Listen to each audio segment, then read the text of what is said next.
Hello everyone and welcome to another Minecraft update video. This is pre-release 1 for Minecraft 1.20.5. This confirms that the changes for this update aren't being rolled into 1.21 as the last of the big features for that have been revealed. There was some speculation that the two updates might just be rolled into one. So rejoice, we're now not too far away from getting our hands on the new breeds of wolves, the wolf armor and of course the armadillos. Now, we don't have a date as of yet, but now that we moved into the pre-release phase, you can expect to see more releases than just those weekly ones on Wednesdays. And that's a great reason to be subscribed so that you can catch all of the future snapshot videos. And if you missed any of these past ones, we've had a lot of amazing content over the last couple of weeks. So thank you for doing that. Welcome to the channel. And in this video, we shall be looking at the 1.21 content changes first of all. There is one new advancement for this update known as Revaulting. You can get it by using an ominous trial key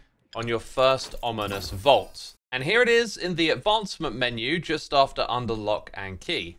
There's 4 other new advancements in this pre-release too, but those are related to 1.25. We'll get to that later in the video. So in this update, the ominous trials have been intentionally made a lot harder. The mobs that spawn from the ominous vaults will now be buffed with better enchantments. If they're wearing armor, they can have protection, fire protection, or projectile protection at level 4. On swords, you'll have sharpness and knockback level 1.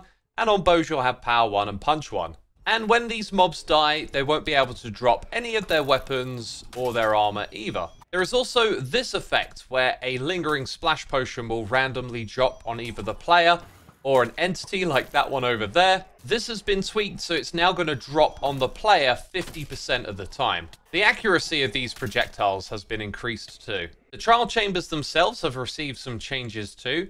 There is a new encapsulate term that can be applied to a structure, and here we can see what a trial chamber would have looked like if generated above ground before, but using encapsulate, the terrain will now generate it like we see on the left here. So you can use this to force the game to generate a structure with terrain all the way around it.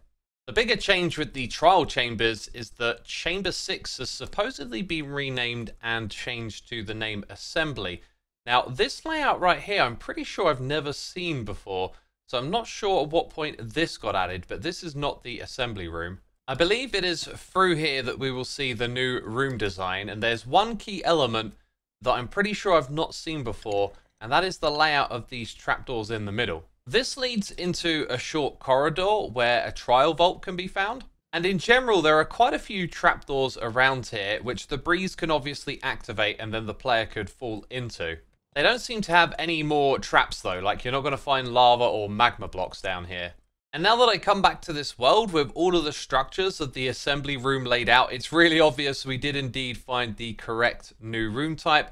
And these are all the different components that it's made up of. Next up, we have some changes with 3 of the 4 new status effects. First of all, weaving, which will now consistently spawn between 2 and 3 cobwebs upon the death of an entity. This status effect also comes with a buff that is now correctly applied. These entities will be able to move through cobwebs faster. And there it is, although we don't have much to compare it to. Except that it's also applied to me, the player too, so when I get the effect, you can see we start moving faster. And last of all, if you use the mob grief game rule and have it set to disabled, you won't be able to create these cobwebs on the death of an entity. Next up, we have Infestation, which has a chance to summon between 1 and 2 silverfish when an entity is damaged. This used to be a 5% chance, it's now a 10% chance. And there's another change. The silverfish now come out the center of the entity in the direction that they're facing, which can be a little tricky to see, but I've observed it, and it does appear to be so. It was also possible to get these silverfish to spawn using snowballs, which don't actually damage an entity. They do 0 damage. This will no longer summon any silverfish. So last of all, I've set up this area that is 5 by 5 by 5 to demonstrate the Oozing potion, and a change that I believe was designed to nerf this, but doesn't actually do so. So now we've got a lot of creepers. I'm going to use just 1 potion here. And what you're going to see is that they're going to pop out the other sides of the walls here. Okay, there we go. They start to pop out of the side of this area. It's really peculiar, but here's the thing. From that one potion, we now have a crazy amount of slimes. And I think the intention here was to nerf this, because if you've got a mob farm that puts a lot of mobs in the same space, you hit them with one single potion, and then you design it to kill all the slimes that spawn, you're obviously going to get enough slime back to make another potion, and you can kind of turn any mob farm into a slime farm. The thing with the 5x5 area is that it's around where the entity dies, so I think that's why there are a lot of entities on the middle, and it was forcing the slimes to come out the sides. Either way, it's worded like this on the website. We'll only spawn slimes in a given 5x5 area up to the max entity cramming count. And this initially struck me as a nerf for what I just described, but maybe I've just misinterpreted what they're explaining here. Let's now move on to changes with the Mace, the Windcharge, and the Windburst enchantment.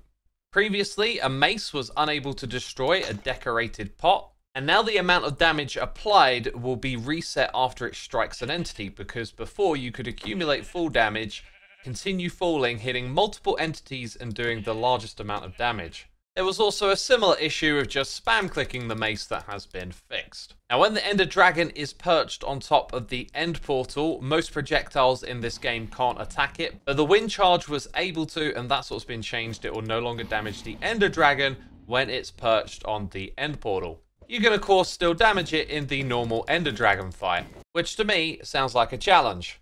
Except you can't use the wind charges to blow up the end crystals. There was a similar issue with the Wither. When it reaches half of its health, it becomes immune to projectiles, but the wind charge was overlooked in this scenario.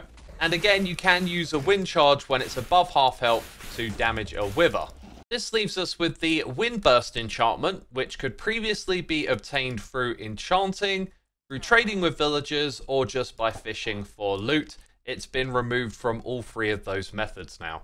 And last of all, I wanted to mention there's been quite a lot of subtle changes to the textures of the trial spawner and the ominous trial spawner, as well as a few other blocks too. Now that was all of the 1.21 content. Now let's talk 1.25. There are 4 new advancements. One of them is simply getting the armadillo scoot from an armadillo. Isn't it, Scoot? That's a nice name for that one. There is another advancement for simply removing wolf armor using your shears, saying snippet. Now, if that armor is damaged and you repair it using Scoot, well, you're supposed to get an advancement for this. Oh, you got to repair it all the way. That makes sense. Good as new is the name of that one. And the last one requires taming every single wolf variant. So I'm just going to use a command to get this one. The whole pack. Yes, that's going to be a challenging one indeed. Interestingly, this one is in the Adventure tab, and the rest of them are in the Husbandry tab. Anyways, it's always good to see some new advancements being added. Now, when it comes to the technical changes in this update, they really are technical. There wasn't much here that struck me as being particularly relevant to what I usually cover in these videos. So again, if this is your wheelhouse, there's a lot of documentation and there is a lot of changes. In and amongst all this technical info, it looked like the 100-page limit on a book had been lifted, but I can't go any further than 100. And as for the bug fixes, these were mostly ones related to the last couple of snapshots that were obviously issues, and the ones that were worth talking about I've already covered in this video. And on that note, we've reached the end of our coverage on this pre-release, so please do leave a like to support the channel, and I'll be seeing you soon with another video. Take care everyone, bye bye.